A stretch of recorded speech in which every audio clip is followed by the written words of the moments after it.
the B Plus Wrestling Podcast.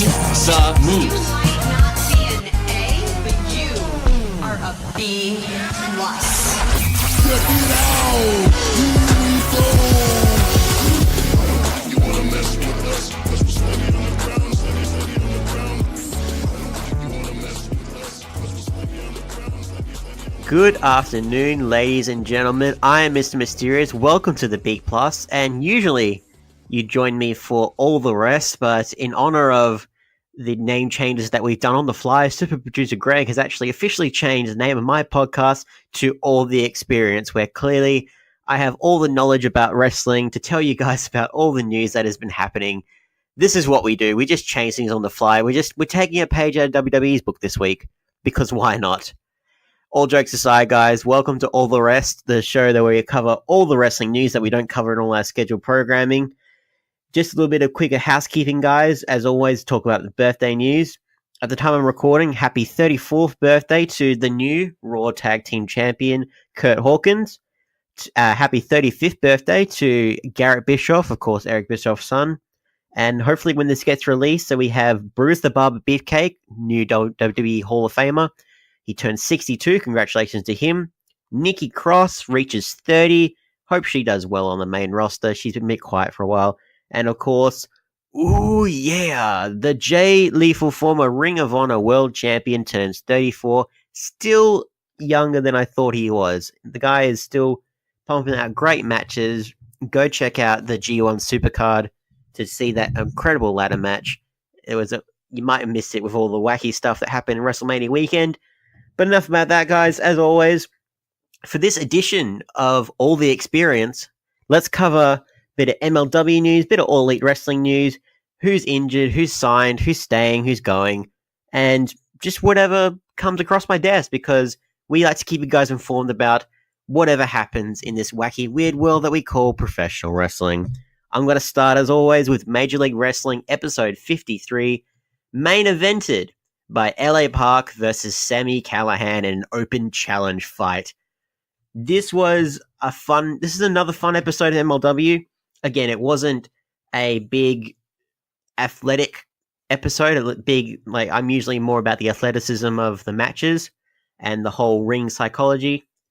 But this one was more about story, where it's propelled a lot of the stories going into, I believe this is the tapings for Rise of the Renegades, and we're covering all the stuff going into the next few pay-per-views for MLW. So when you can propel a story more so, right, it helps me forget about how crazy the guys in Major League Wrestling can go, because they can go all out when the occasion arises.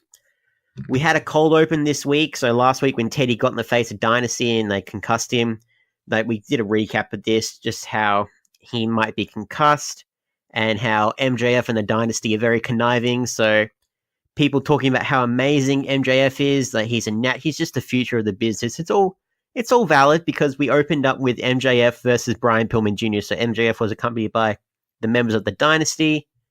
This was a solid match. I was worried that this wasn't... So we had Brian Hammerstone and Brian Pillman a couple weeks ago, and they stomped on Brian Pillman. The numbers advantage gained the better of them. But I thought that they'd be scared shitless of Brian Pillman at first, like last time. But now they're riding high. Again, nice bit of ring psychology here. So Teddy was in the hospital, understandable, but Dave Boy must have been with him, which kind of threw me. I would have liked to have seen a little bit more backup for him, but no, Pillman again held his own. There's a reason that he was the 2018 Rookie of the Year, and he showcased it here. The start of this match, you had the Dynasty interfering in between while the ref wasn't looking, actually underneath Pillman's legs. He actually held him down.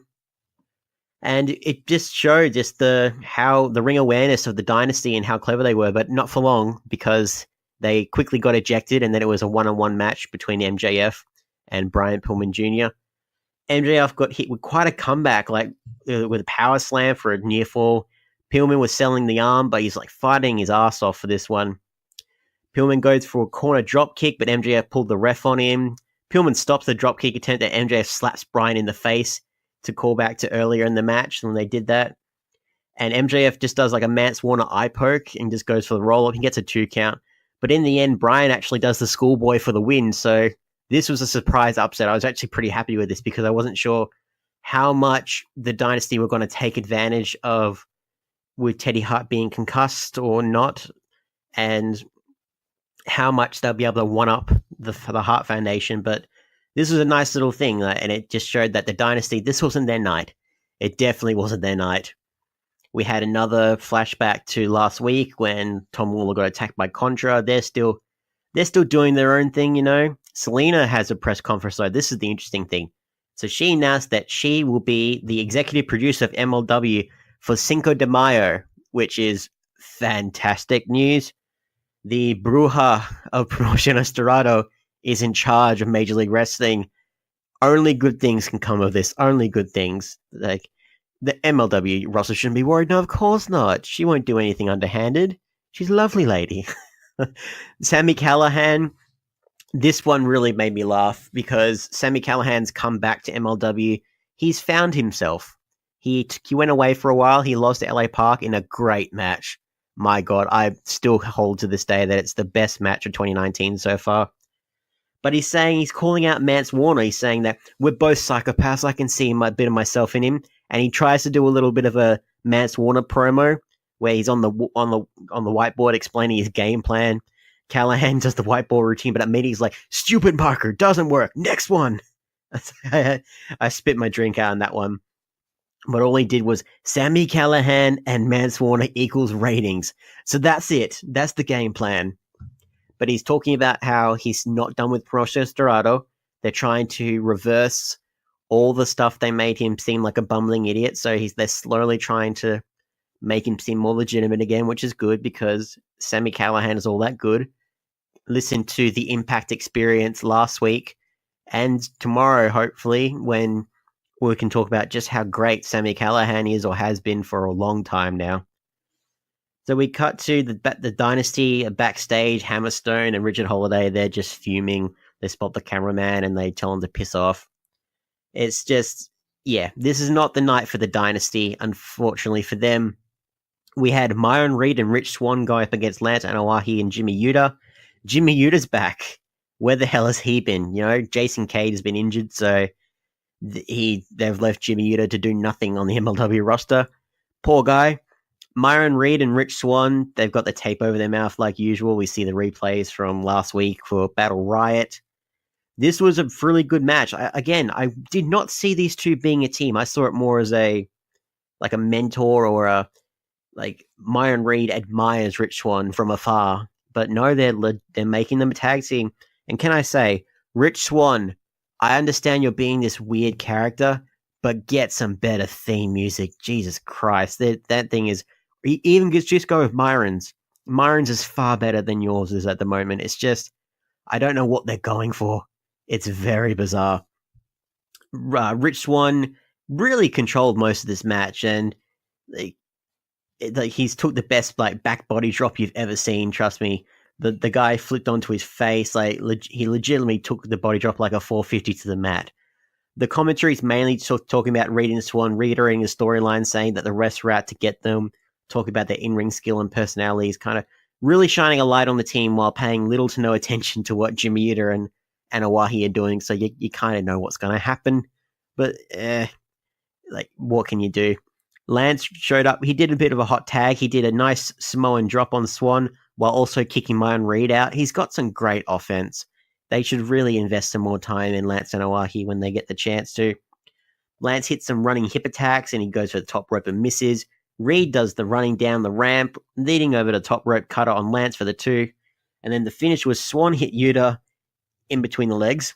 And then Reed and Swann both did a 450, one after the other for the win. So solid match right here. Everything kind of clicked. Commentary was focusing more on one team, not the other, which, yeah, what can you do? Lance always struck me as the lesser member on the MLW of the Samoan Dynasty. So you've got Jacob Fatu now, and you've got Lance Anoa'i. So MLW are really focusing a lot more on the new golden boy of the Anoa'i family. So maybe, who knows, maybe he will become a future member of Contra, or I don't know. It's all up in the air at this point. Mance Warner is backstage. He's drinking beer and saying all this knee pad up, knee pad down. Just his usual shit. And then the main event. So LA Park came out. The new Battle Riot winner can cash it in at any time. I'm like, lovely, lovely, lovely. And apparently it was going to be LA Park versus Jimmy Havoc. But this is around about the time the WrestleMania weekend happened. And after United We Stand, where Jimmy Havoc faced Sami Callihan, he did his elbow. Like, he got a really bad cut. It didn't look that bad, but apparently it was enough he had to hold off for about a week from wrestling, which around WrestleMania week time was very bad timing. So he couldn't do like a Blackcraft show, I think. And around about this time, it meant that he also couldn't face off against LA Park for MLW. But who would answer the challenge but Sami Callihan? So Sami's music just... Did this reach the heights of their first match at the start of the year? No, but this wasn't meant to. This was, again, a story-driven episode, a story-driven match between these two. Cornette buried Callihan. He's pretty much saying who is injured and how he's reckless, how he doesn't care about anyone but himself. Rich is way more willing to, like, progressive and just say some nice retorts about all the things that Jim's saying, but pretty much they're being negative towards Callihan, so he's not quite a face yet. They're moving in the right direction. But as always, referee's discretion with LA Park matches, which I've gotten over. I just love LA Park at this point. At one stage, the referee gets knocked down, and it's a lot of back and forth. So Promociones comes out to beat the crap out of Sami, and then who would come out but good old Mance? He starts fighting. Things kind of slow down a little bit. Then Loki just pops up out of nowhere. Everyone starts fighting again. Then Daga shows up, and this is what I love about this. So Daga just cleans the whole ring, and I can see down the line maybe a 3-on-3 or a 4-on-4 match between Promociones Dorado and a few members of the MLW roster. But I love the fact that the opposing side aren't all naturally friends, because they're not. And it showed, because Daga just immediately super kicked everyone. No hesitation. Like, even Mance Warner just like, oh, hi, right in the face. And then he just, it wasn't really much of a save. It was just Daga just wanted to kick everyone's head off. Everyone's outside the ring. He goes for the suicide dive. Park catches him. And then, so in all the confusion, Sami Callihan manages to go back into the ring. And then he gets scouted by Park into a spear. The ref is finally up and does the count, Earl Hebner style, the quick 1, 2, 3. This was a lot. It was a lot. Again, I was really looking forward to more of a proper match between these two, like the second confrontation. But, again, this helps propel the story between all these different elements. I would love to see a 4-on-4 match between Promociones Dorado and... So we've got Dago, we've got Mance Warner, we've got Sami Callihan. Throwing Gringo Loco in there, and you can just have a 4-on-4. Like, that would be great. Just, I don't think we've seen all 4 members of Promociones as a team, as a proper cohesive unit. It would be really awesome to see. Next week for MLW, we're going to be having a match between Sami Callihan and Mance Warner.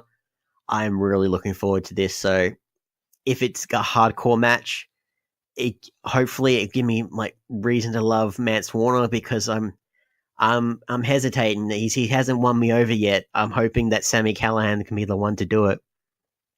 And that was this episode of MLW. Fun thing though, throughout the week, so in the commentary throughout this whole episode as well, they were teasing that MLW are thinking about a new championship, that there is one on the way. And they've kind of been dropping hints throughout the month. And for the life of me, I thought that it was going to be a 6-man tag team title. I was really looking forward to it. I thought, like, Ring of Honor do it.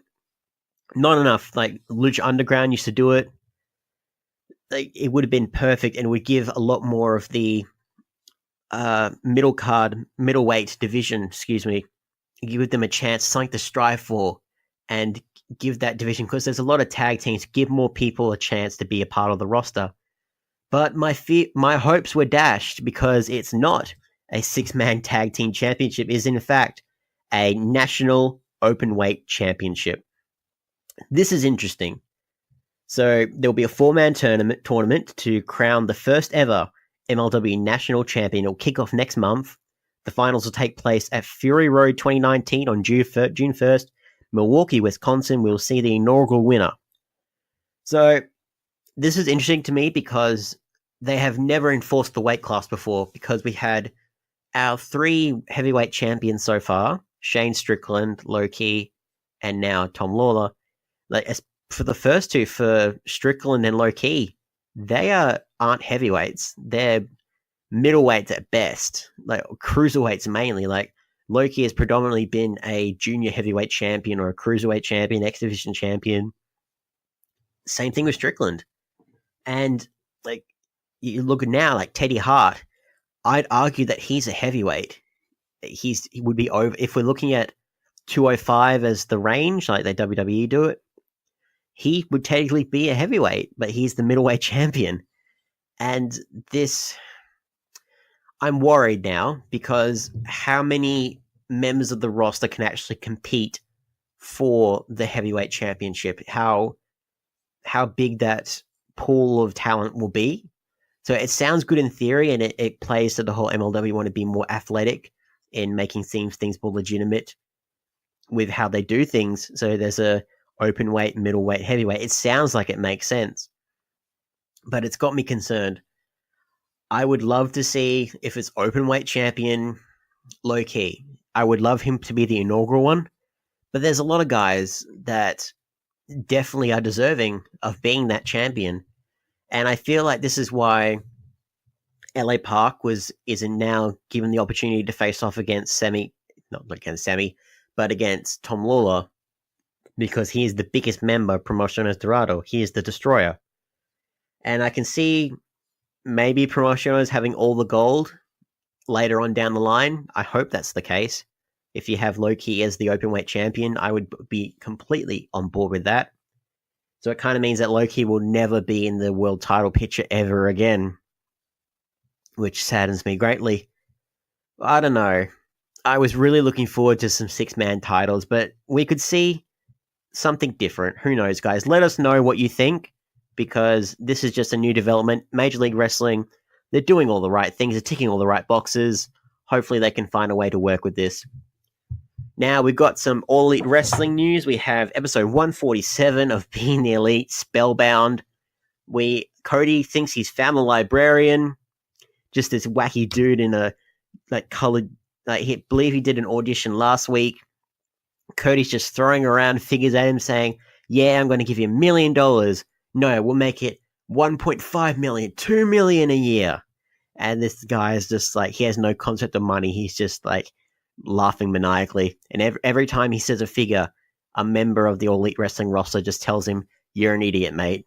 This is oh, he means well. And then he just keeps raising the figure until Bloody Kazarian comes out and tells him Cody, piss off, mate. You're talking shit. He gives the guy $1, and that's how we open this. There's a few developments that came out of this episode. We had SEMA being announced as All Elite.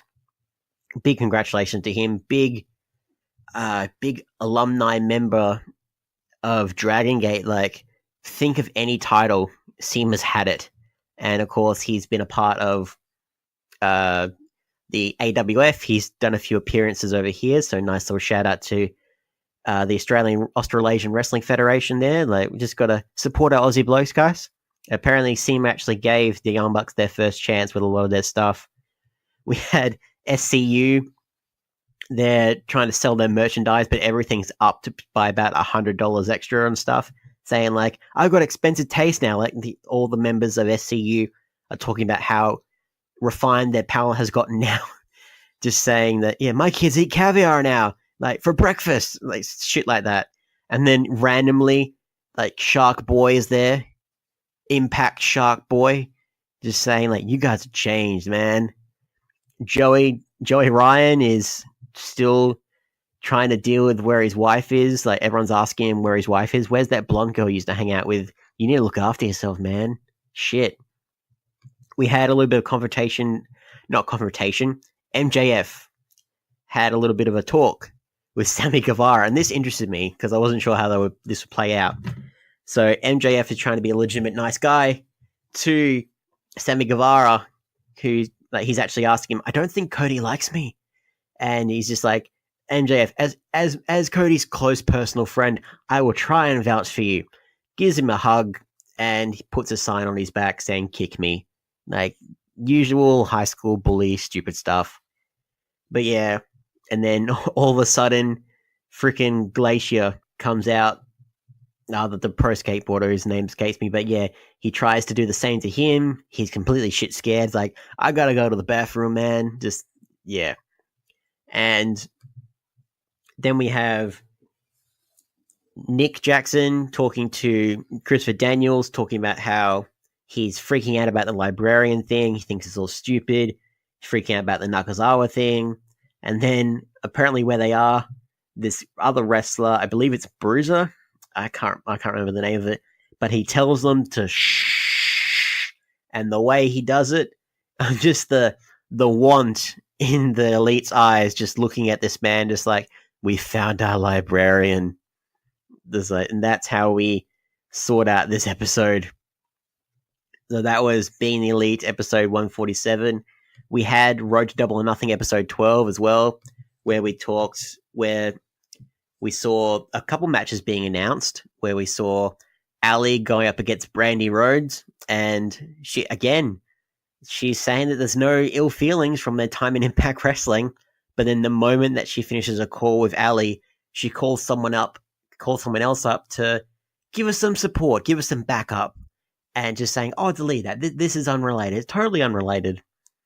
Yeah, Brandy Rhodes. I don't want to say the C word that rhymes with lazy, because apparently it's a no-no in the Rhodes household. So I'm going to say eccentric. Brandy Rhodes is definitely eccentric with her choices. Definitely.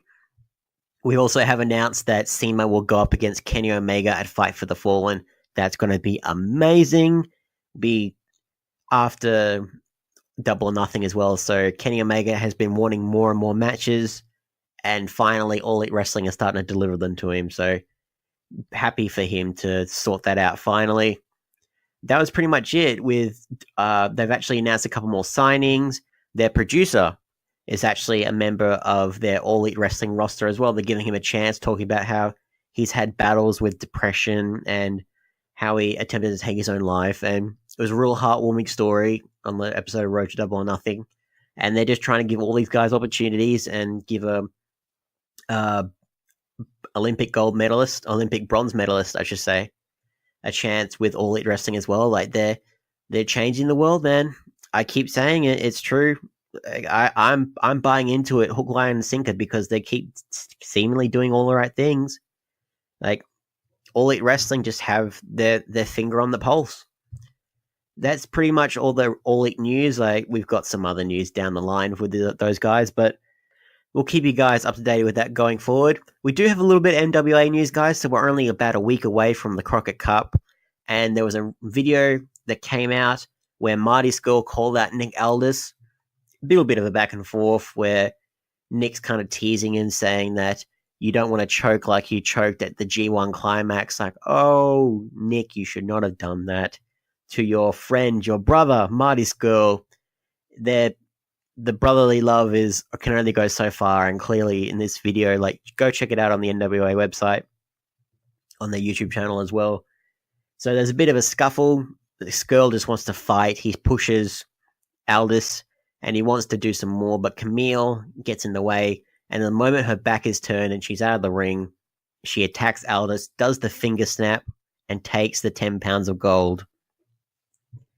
This kind of, usually when someone comes out on top the day before of a match, it usually means that the other opponent's going to win. But I don't know. We'll see what happens. Maybe Nick Aldis can do it. I'm confident he can. I was hoping for a double champ, but we're not quite there yet. I believe in you, villain. You didn't do it at the G1, but I'm confident in you for the Crockett Cup. Please, mate. Please. Before we get into all the other wrestling news about all the signings, all the people leaving, all this other wacky, weird world stuff, before we cut to that, let's hear from Greg with our sponsors. Promotional consideration paid for by the following. Hey guys, just a reminder, if you want to hear all of these wonderful B Plus podcast episodes completely ad-free, make sure you head over to Patreon or Podbean, where we are the featured podcast this week. You can subscribe for as little as $1 a month up to $10 a month, where anything you want to help us with, it really helps out. It's going to help us grow the site. It's going to help us redesign some things, and everything that we get through this and through the advertising as well is all going straight back into the podcast so that we can get Aussie Graps out there for the rest of the world to hear about, for the rest of the world to see, so we can grow this mission of watch global, support local, and build indie wrestling. So if you want to be a part of that and get some really cool rewards like call-in shows, bonus episodes, ad-free like I mentioned, then head over to patreon.com/theb+ and subscribe today. Hey everyone, just want to take a second to tell you about one of our new sponsors, Outbreak Nutrition. Outbreak Nutrition are creating supplements for survival, sharper minds, quicker reflexes, all the energy you need to take your performance to the next level, whether that be on the field, in the gym, on the gaming field. That's right, they have specifically designed gaming supplements as well to help you focus on those late night sessions. They even sell coffee, you guys, at Outbreak Nutrition. You can get coffee pods, you can get coffee beans, you can get supplements for the bedroom as well if you want to enhance your performance there. These are performance enhancing supplements for every aspect of your life, specifically designed by gamers, for gamers, to stay fit and healthy in the gym, to stay sharp and focused on the game, and to dominate in all areas of life. So check out OUTBREAKNutrition.com, and for being a listener of our podcast, they will give you 10% off your order when you enter the code B+. That is BPLUS at checkout. So make sure, if you want to stay on top of your game, if you want to take your performance to the next level, OUTBREAKNutrition.com, enter the code B+ at checkout. And we are back, guys. Second half of the All The Experience, where clearly I completely sound like I know what I'm doing. Like, naturally, that's why we just changed the name on the fly. It's not about the thing on Raw. Of course not. Why would it be? But we have all the signings, who's come back, who's injured, who's leaving, all this stuff, and just all the other news that's come across my desk. Let's start with the signings, guys. We have potential one, Johnny LaQuasto. I hope I'm pronouncing his surname right. Of course, an announcer with Championship Wrestling from Hollywood. So he's done stuff with NWA before. It's rumored that WWE have actually signed him up. There's actually been no confirmation on that just yet. But I can totally see him being a part of the announcing team. I don't see him being on... I can see him being an NXT announcer. But you know what? I could see him being on maybe SmackDown. Like, with their new Fox deal and everything, they could maybe get rid of one of their announcers. Like, let us know who you think he should replace if you've ever seen his work. Maybe he'll give Michael Cole a chance to just kind of take a step back, because Johnny's a pretty good announcer. I'm not going to lie. If you've heard his commentary, he would definitely fill in that role quite nicely, but it'll probably be NXT, but we'll see. And the signings, this surprised me. I was actually looking forward to this one. Finally, Swerve is NXT. Shane Strickland and Garza Jr. are a part of the WWE Performance Center. Finally, Shane Strickland has overcome the hurdle that was his Lucha Underground contact, and the rumors are true. He's finally been signed. This, I'm really happy for him. The inaugural MLW World Champion.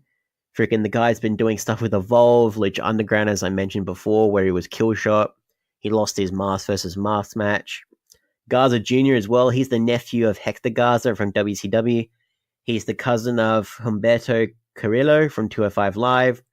He's done some work with MLW as well. Pro Wrestling Noah. He's worked for The Crash, AAA. Great signings there. They joined Kushida at the Performance Center. Cannot wait to see what they do. Of course, Shane Strickland is now in the same place as Stokely Hathaway. I'm really curious to see if they will, again, continue their partnership that was alluded to back in MLW. A nice little, I don't think WWE will do it, but a nice little nod to that previous storyline, because, like, Stokely's got Jonah Rock. He might be looking at some other talent. Who knows? We'll see what happens there. So the people re-signing, this one's interesting. So Re-signing, this is likely, it hasn't been announced yet, but Shinsuke Nakamura is expected to re-sign with WWE by the time his contract's meant to expire. I personally thought he was going to move back to New Japan after his time was done, because he's had a good run. I mean, he was NXT champion, but they didn't really do anything with him. He was the United States champion for a time, and now he's just doing stuff with Rusev, and he's just lingering in the roster there. But apparently Nakamura just likes his time in America, and it's expected that he'll re-sign. So, but that's just, yeah, good for him, man. Good for him. But the big re-signing, this is the one I want to talk to you guys about. The Undertaker.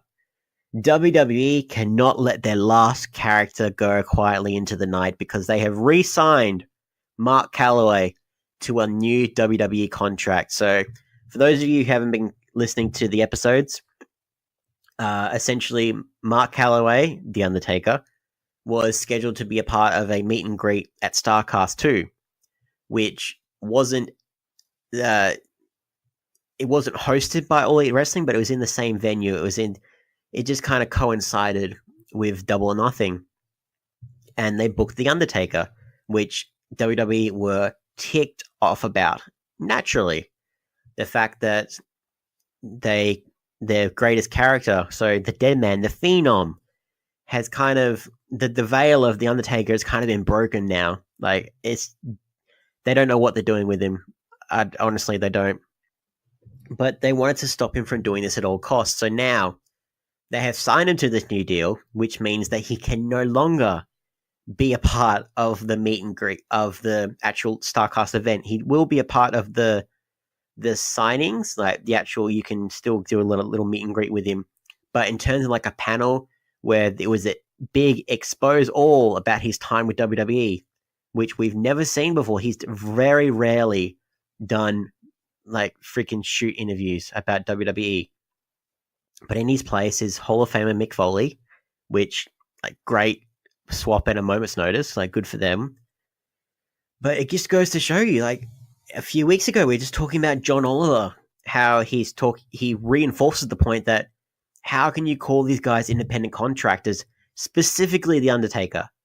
Because they are preventing him from going anywhere else. They're literally paying him to do nothing. He can do nothing else with any other company. He's just going to be doing more Saudi shows, maybe another WrestleMania. He's got maybe one more in him. He'll randomly appear to face off against Elias, because of course he will. But this is the thing. Like, if he was truly an independent contractor, it should not matter. It should not matter that he does these things. But WWE just, the image of The Undertaker, they just want to, like, preserve it as much as they can for as long as they can. It's just, it's complete, it's asinine. It's completely asinine. There's no other way to put it. Like, other people as well, like Ryback, that he seems to be the guy who will immediately call out WWE on their shit decisions. And he's actually, like, called them out saying, like, why don't you publicly explain your reasons for the independent contractor deal? It's 2019 and you should recognize how wrong you are in the matter. That was him calling out Vince McMahon, Triple H, Stephanie McMahon, WWE. Yeah, I agree with the big guy. Like, especially with this whole Undertaker situation, it's petty. Like, God knows how much they paid him. I think we theorized at one point it was about $25,000 an hour to book The Undertaker. So God knows how much millions of Saudi money they threw at the guy to make sure he just does not do anything else.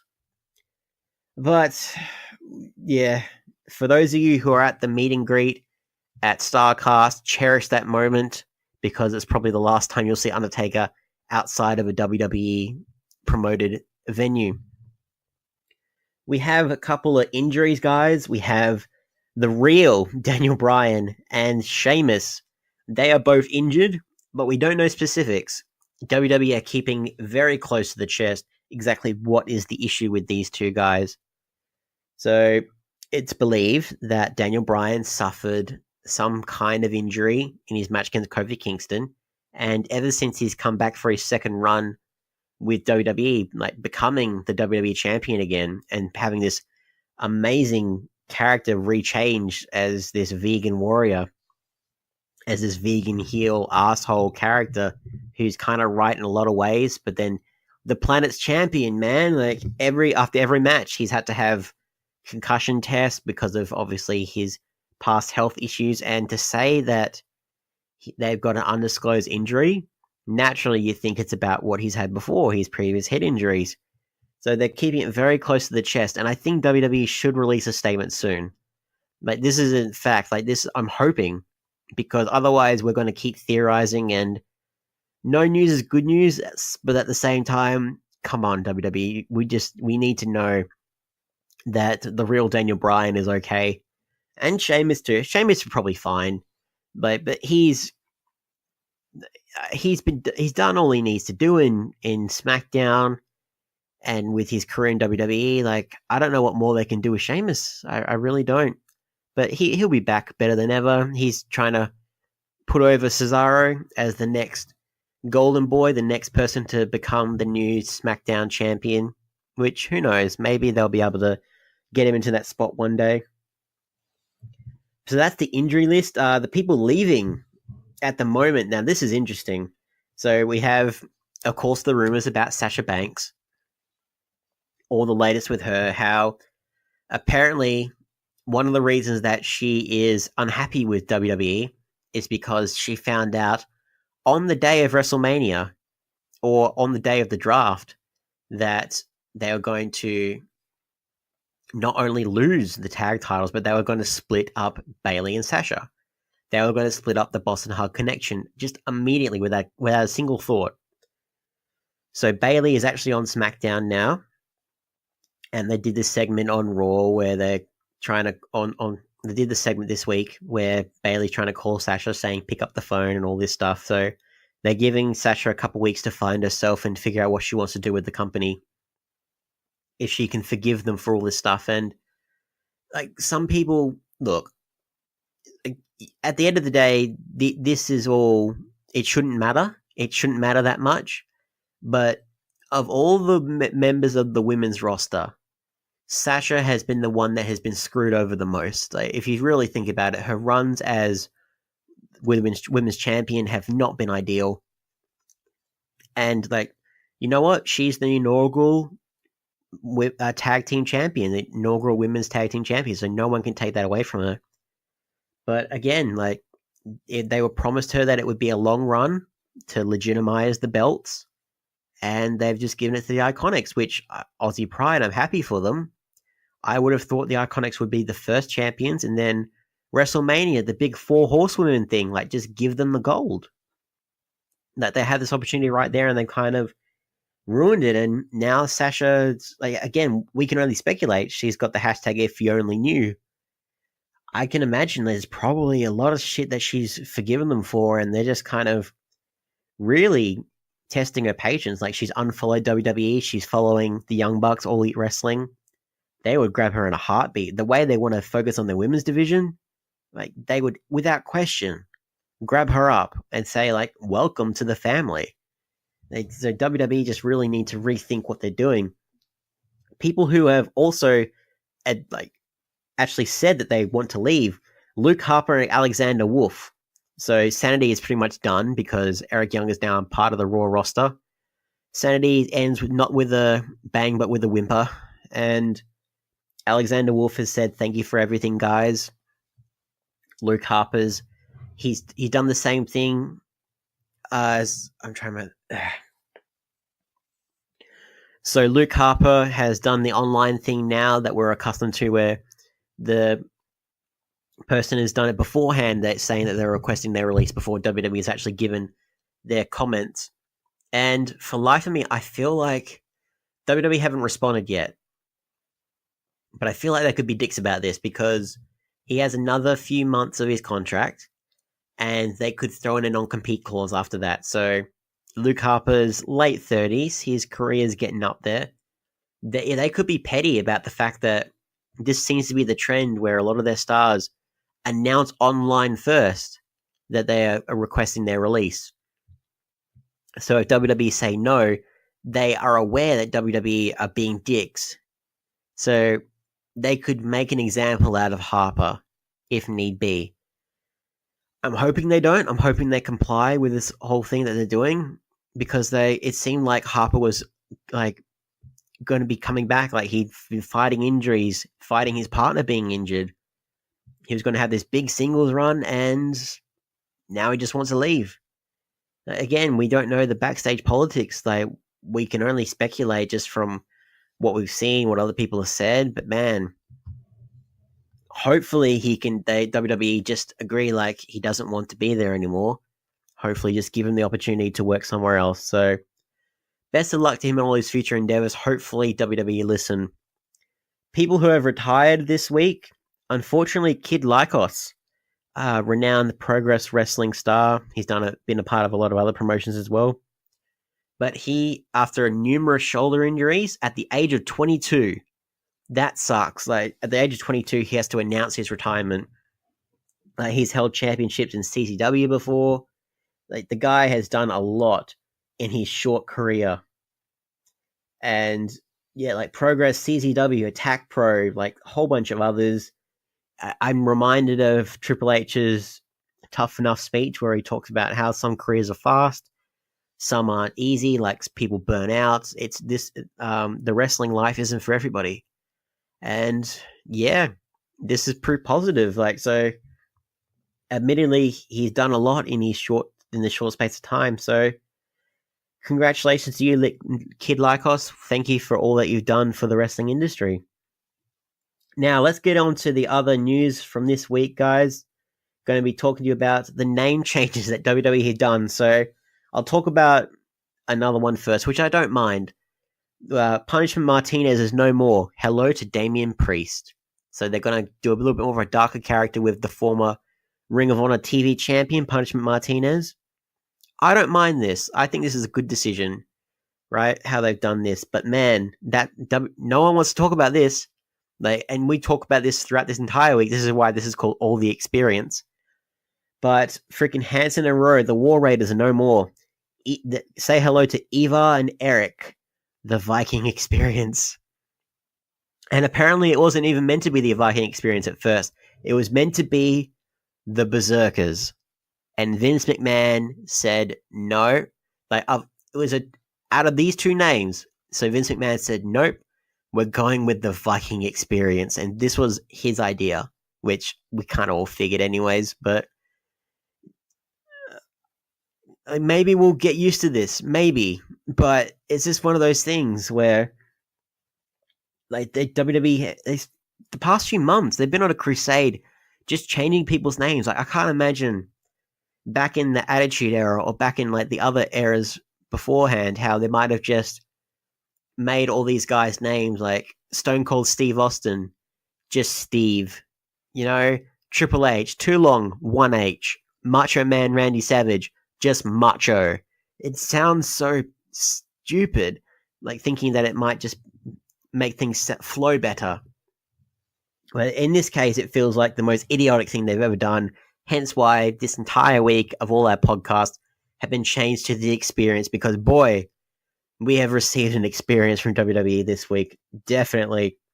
Another person who's received a bit of experience from WWE, Kurt Angle, and his retirement at the hands of Baron Corbin, and then the next day against Lars Sullivan, getting attacked by him. So, understandably, he did a little Q&A questionnaire on Facebook, and everyone asked him, why did you do it? When you could have had your big retirement match against a guy like John Cena. And he pretty much said, I would have liked to have got out with a win, but I understand why it didn't occur. So he explains that he actually decided to pick Baron Corbin as his opponent. And as much as like facing off against Cena would have been a good idea, he talks himself up saying, as a Hall of Famer and a potential legend of WWE, it was his duty to actually put over one of the younger stars. And he's saying that he kind of got hogtied into retiring the way he did because when he became general manager, because before that he was wrestling heaps on the indie scene, and his body slowly became arthritic and he kind of seized up a little bit. he got more sore, less flexible, like in that short time, and that lack of wrestling, like it's a talent that he had. You stop using it, you lose it. And yeah, like we kind of saw it like unfold before our eyes. How like eventually he kind of stopped flowing, and the past few matches that he had on Raw and SmackDown, his final ever against guys like Shelton Benjamin, Chad Gable, and all that, like they were tough to watch. Like they had the big spots on them, but that was pretty much it. And yeah, what more can you say about the legend that is Kurt Angle? So as much as we kind of hate how it happened, we just have to look back on the better times of his career. So whatever you're doing now, Kurt, with your future endeavors, more power to you. So if you're confused as I am about the continuity about Kurt Angle and the Berserkers or the Viking Experience, whatever you want to call them, fear not, because WWE are actually hiring a continuity script supervisor. I am not kidding, guys. WWE needs your help. So this, have you ever wanted to go and help Raw and SmackDown pay attention to the storyline details, the repeated angles in the company's history? This is your chance. So if the last few weeks of WWE's work life haven't scared you off, so the job description appears to be designed for someone kind of like how Road Dogg's position in the company and all the issues that he had with stuff being changed on the fly when he was the co-lead writer of SmackDown. So as much as this sounds like a perfect position for someone like us here at the B+, ideal for, the qualifications do limit applicants to professional script editors. So good luck finding those kind of people. Maybe it's desirable, but not essential. Who knows? But yeah, we might find a script editor who is a big mark like us, and yeah, it's hopefully they can do something so we don't get anything else like the Viking Experience, because all the experience here. Naturally, I have all the experience here. That's why we changed the name of the podcast. So clearly I should apply. So other news from this week over in the land of Ring of Honor, we have the free agents, Enzo, that's NZO, and Kaz XL, all the freaking Z's, my God. So little stunt at Ring of Honor where these guys attacked the Briscoes and they interfered in the Ring of Honor tag team title ship fatal 4-way. We all thought it was a work eventually. Like, it seemed like it happened at the same time as the Bret Hart incident. And the way it happened, like at first you thought that it might have been like them just being dicks, but no, it looked like it was meant to be a story progression angle. But it seems like no one really wants to see Enzo and Cass at all. The free agents are that. They are just free agents. Nobody wants to hire them because it's pretty quiet on that front. And so much so that freaking Joey Janela, like, it's like spring break, Joey Janela is actually offered to do a proper shoot fight with Enzo at the next Bloodsport show. And yeah, if Joey Janela, who is also a very outspoken member of the independent scene, you know, if Joey Janela is a very divisive figure in the independent scene, if he actually says, no, you're an asshole, that's saying something. So Enzo and Big Cass, like, I don't want to give these guys any more attention than they probably crave, you know, like, especially with the stuff they've done. So instead of giving those guys the attention and the stuff they clearly crave, let's talk about someone who just exudes charisma, who actually like deserves all the attention. The great one, the most electrifying man in all of sports entertainment, Dwayne "The Rock" Johnson, because he has been voted Time Magazine's most influential artist out of their top 100 list. This is a big deal. Now, it shows that The Rock has just transcended the professional wrestling scene, especially with his movie career. Everyone loves The Rock. Like, how can they not? Like, Gal Gadot has actually, for the article, she said that he's the true embodiment of the idea that people may forget what you said, people may forget what you did, but people will never forget how you made them feel. And Dwayne always makes sure people feel the best when he is around. I can imagine. And, you know, the talks about him maybe becoming, like, putting himself in the running to be the next president of the United States, you know, wouldn't be bad. Like, I'm not going to lie. Like, they couldn't, they couldn't get worse than what they've done now. But I don't want this to be a big political thing. But everyone loves The Rock, and more power to him. He's earned everything he's gotten. So big congratulations to you, Dwayne Johnson. Someone who thinks they're responsible for everything, though, apparently Sexy Star, in a recent interview, the former Lucha Underground champion, thinks that she's responsible for the WWE Women's Revolution. So she, in the quote, she says, "I personally think that yes, WWE took notice of when I was champion, and I'm proud that they gave me that opportunity as a woman, as a Mexican, and as a warrior. I felt that WWE found that they had a big buzz all over the world, and I think it inspired them to act." Now, I don't say, it could have contributed. It could have contributed, I'm not going to lie. I think Sexy Star is being a bit silly. Of course, her real name is Dolce Garcia. I don't think that she's not wrong in that what she did was a big deal for women's wrestling. The fact that they put their world title on a woman finally, I mean, granted, it only was for a day until Johnny Mundo became the Lucha Underground champion after screwing her out of the title. And it should have been a longer reign, definitely. From what we've seen with the history of women getting usually men's titles. But I think this is kind of just, it might have been taken out of context, but no, I don't think that she was responsible for the women's revolution. And other people have voiced their opinions, like Taya Valkyrie, Brian Cage, and other people saying that she's delusional, and other people saying, how Hornswoggle was responsible for the Cruiserweight division, which the Cruiserweight for 205 Live, which he was the last Cruiserweight champion, as much as we all want to forget and repress that, but not anymore with the new Cruiserweight championship. What can you say to stuff like that? Definitely a big pioneer of women's wrestling, what women can achieve if the company's behind them, but responsible for it, that remains to be seen. I don't think so.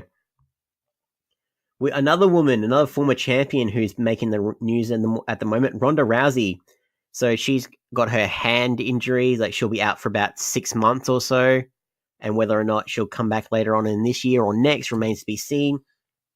But she's putting photos on Instagram of her hashtag impregnation vacation, which we kind of theorized it for a while. It's been the theory that she was going to, after WrestleMania, take some time off to try and start a family and then maybe come back around about Royal Rumble time and once again fight over the Women's Championship. I can see it happening, but again, it just depends on what Ronda Rousey wants to do. She might just be happy just however long this impregnation vacation, because I just love this alliteration talking about it, however long that lasts. She might not want to, but she's had one of the best debut years of any WWE star in the past decade, hands down. What more can be said? And at the very least, she ended on a high note. If WrestleMania was her last match, the main event of WrestleMania 35, if you can end like that, then you've done your career right. Someone who probably wish they ended their career right would be Dean Ambrose, because the Shield's last match, for realsies this time, guys, for serious, no takebacks, is going to be happening this Sunday. So WWE's The Shield's final battle, of course, followed by Shield Too Fast, Too Furious, Shield 3, Shield 4. I kid, guys. So that will be happening this week. The Shield, for the final time, will be facing off against Baron Corbin, Drew McIntyre, and Bobby Lashley, aka the men they beat at Fastlane. They'll be their final opponents for Shield, the final chapter. This will also mean the last time, of course, Roman Reigns is now going to be a part of the SmackDown roster. Seth Rollins is the Universal Champion. And Dean Ambrose will do whatever he's doing. If this all turns out to be just a freaking work, I'm going to be seriously pissed off, because they have milked this reunion thing for all it's worth. I'm about done with the Shield. No amount of yes, it's great that Roman's back. It's great that Seth Rollins is the champion. I'm appreciative of what Ambrose has done, but the whole Shield team of them reuniting, and for the last time, like Terry Funk has called, he wants his gimmick back. It's not the last time.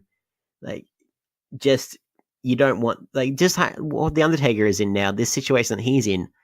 Just end the era on a great note, on a nice note, because hopefully this is the last time we will hear of the Shield, and then Roman and Seth Rollins can focus on what they're doing, and Dean Ambrose can just focus on what he's doing. That's all I want, guys. Is that too much to ask? Some other news, guys. We've got a bit of movie news here. So John Cena, good old Superman, former 16-time world champion, he's in talks to appear in the next Suicide Squad movie, which will be directed by James Gunn. So clearly he likes to work with professional wrestlers. So he worked with Batista on Guardians of the Galaxy, and he's thought, who's the other famous world champion from that era? John Cena. I kid, of course. So at the moment, so this hasn't been confirmed. So he's negotiating something at the moment. So it's for a mysterious role in Suicide Squad 2. So far, you've got Margot Robbie coming back as Harley Quinn, Jai Courtney coming back as Captain Boomerang, a little bit of Aussie representing there. Idris Elba will be stepping in for the role of Deadshot instead of Will Smith. And there's a lot of characters that John Cena could be playing. He could play Rick Flag because Joel Kinnaman cannot reprise the role. I feel like of all the potential characters that he could play, because names have been thrown around like the Rat Catcher, King Shark, the Peacemaker. Of all of them, I could see him being Rick Flag, because Rick Flag is just kind of your basic white protagonist. That he could just swap him out with John Cena. He can be a bland kind of character. He's been freaking WWE Superman for a while. Someone in our comments actually said, I reckon he could be Superman. Just funny joke, but still, we'll see what happens there. I'm not fussed. I thought the first Suicide Squad movie was okay. Hopefully, with James Gunn at the wheel, we will see some better things coming out from there. But having said that, how James Gunn's worked with Batista before, Batista's making the rounds. So apparently, he is having trouble finding women. Or the right woman, we should say. So he put out on Twitter that he is looking for love. And when you dangle that in front of Twitter, I don't think anyone's told Batista that, but when he is the bait, when he is a big specimen of a man, you're going to get bites. And check it out on our Facebook. We're actually taken photos of the Twitter conversations, but what follows is this woman just flat out just saying, have my babies, and Batista trying to whoa, let's ease up there a bit, and stuff saying I have wide hips and the marvels of modern medicine can do wonders. And Batista's okay, sure, let's do this. Who needs Tinder? Batista can do it with Twitter, man. He's got game. But yeah, that's why he's making the rounds this week. Batista, you animal, behave you. And also on Lillian Garcia's podcast, he discussed that the reason that he wanted to end his final match, his career-ending match against Triple H, saying that not only did he put me over 3 times clean in the ring to make me a star, but he also took the time to have me help me pick his brain and everything else. So he was grooming me to be a star in the company. So I wanted to finish my career for him by saying thank you, by laying on my back as I did. It was a wacky match. I love it. I loved the match in WrestleMania 35. I'm not going to lie.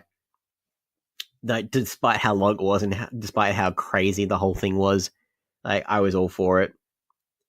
And before we go, guys, I'm surprised I'm talking about this again, but there's been new development. Out of nowhere, the serial RKO kid is back. He has a problem, guys. So what's happened, if you didn't listen last week, 18-year-old Florida high school student, I won't say his name, but he got arrested last week for trying to RKO his principal. We thought that was the story right there. He actually got arrested for it. And I thought, okay, boys will be boys.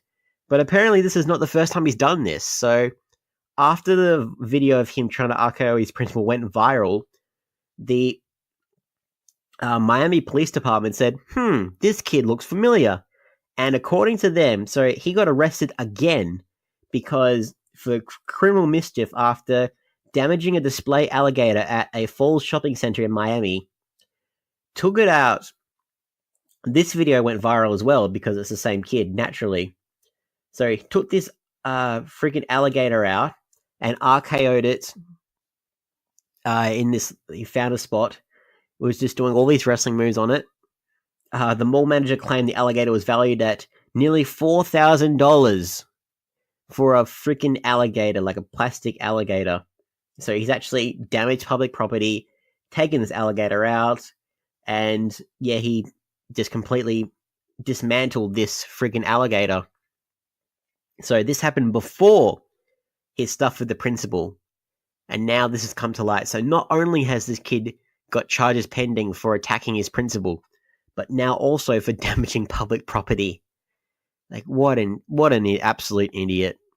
Like, guys, as much as I said last week, just like it might have been an over exaggeration, and that like boys will be boys in some regards, like, yeah, just make better life choices, guys. Just if you feel the urge to RKO someone, I said it last week, I'll say it again. If you feel the urge, just don't do it, man. Just turn away, back off.